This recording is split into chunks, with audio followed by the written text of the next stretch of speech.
Good morning guys, it's a beautiful rainy day here in Cebu. February 3, 11 days before Valentine's Day.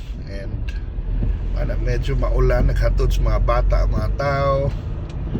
And money, it's an interesting rainy February morning. So 7 a.m. pa lang, 7:11 a.m. And congrats dahil sa mga nakahuman sa 7-Eleven run since that just happened last Sunday. Naghangging tao ni Apil, and it was really like a shopping spree for many ni join ba. Kasi mami ng trademark sa 7-Eleven, they have a lot of goodies, giveaways. You are given like a shopping bag, and then you line up and you get freebies, from water to beverages to food. Daghan ipang hatag. Sulit kayo na ilang run guys when it comes to giveaways.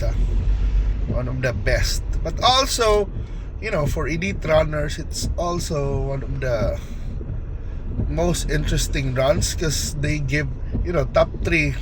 It's a simultaneous run man sa tulo ka locations, Manila, Cebu, and Davao, and it's a full 42k marathon. They have 42, 32, 21.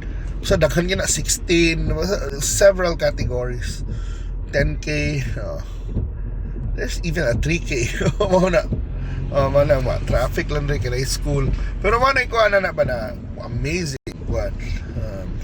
Ang top 3 sa elite, kanang mga winners yun, top 3 times for each category are given slots to an international marathon. Di ba? Amazing na, di ba? Kay kinsa may mo daog lang, dagan lang ka, naka-abroad na ka, dagan kaya pong ka.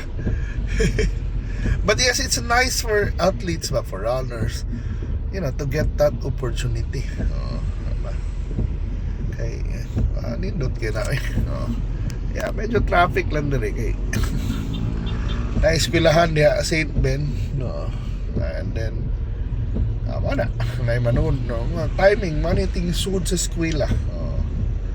I miss this road because sa una man atong mga drives, di ba, normally atong drives includes panagdait, but we moved for now dito Amalfi, so layo kayo, so you usually see mga SRP na ko na dagan, di ba?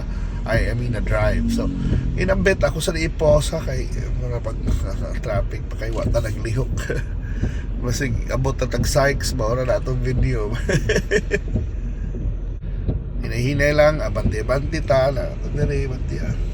Gani nindot na kay ning Bonifacio district ko. It's been a while na nakasuroy ta diha. So many good shops na diha, di ba? Mga kananan ba? Pero anyway, morning traffic, there is F. Cabahog Street, or what we call Panagdait. Palutson siya para wide traffic, di ba? Mao lagi. Sahay mo na. Sometimes i-mismanage siya ng traffic or unsa lang pag-usod yun ng kuhan na gikan sa school. Pero maulay na, masabot lang ta kasi diagi mo sa tala pagkabata, di ba, ng mga eskwelahan school zone, di ba? So traffic gapon, so BDO, Jollibee, Burger King, Sykes, so mga kamotor, so naghatod sa mga bata, and gini sahay gani mga kamotor, ay sus,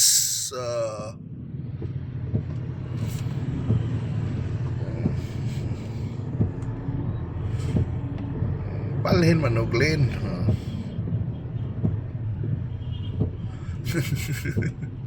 Ay sus, wala kasyagit ang ISOS.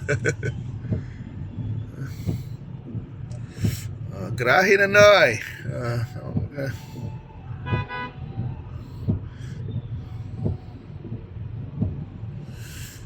Traffic lang yun. Wala, grabe lang yun. Traffic lang. Pero sige lang.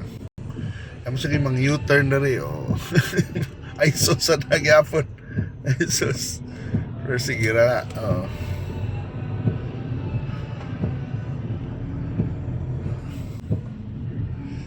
Sa pasahero sa nag-atang taon. I hope di ka mamili, Noy. Pasakyan na.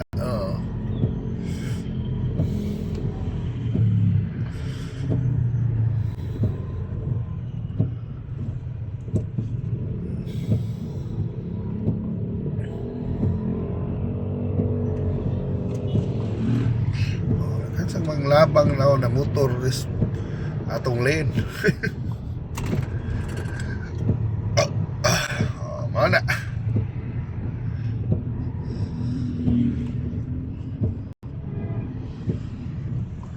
And yeah, so we're now entering Mandawi City. Mandawi na ni. So boundary naman eh. Right.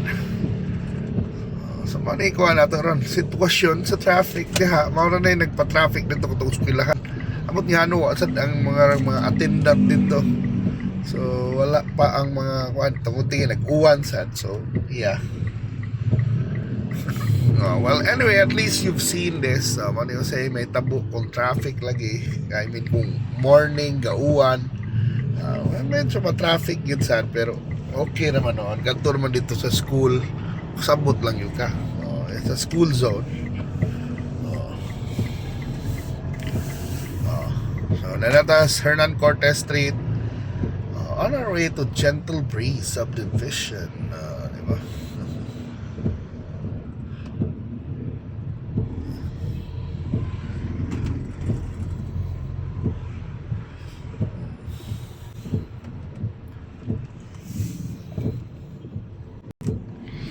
So mali ato mga morning, mga early birds.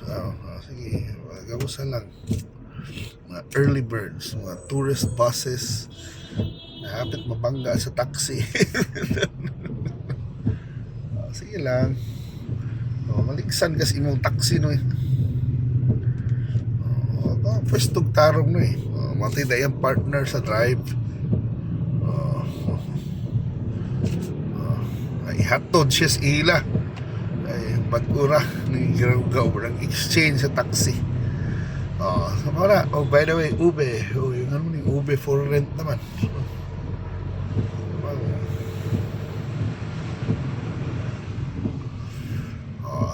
So ipakita lang ko ron ang Gentle Breeze kasi amo nag-iusap ang tulay niya sa mong subdivision yun ano yung project si Congressman Uwano, di ba? Tungkol sa anang kuan lagi flood control na in a way, magbaha man sa mukha. Na yung mga bata, nilabang, nara.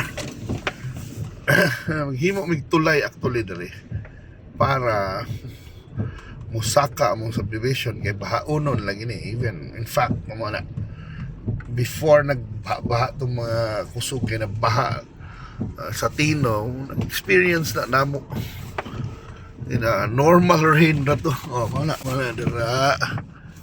Diba? Ang creek, kaya din ang tulay, among patasan. Suluoy na nilang bahay, kaya masampungan ni gamay, pero well, bahala lang, dawat na lang sila. Yan na namong guardhouse diha. And wow na ni, ang Gentle Breeze Subdivision. Thank you so much for watching, guys. Huwag maalagi. Medyo dapat patient lang ta. Wala naka-ISUS mo ta ganina. But yeah, I apologize for that. Pero mga normally. So nalamis akong balay. Thank you so much for watching. Bye.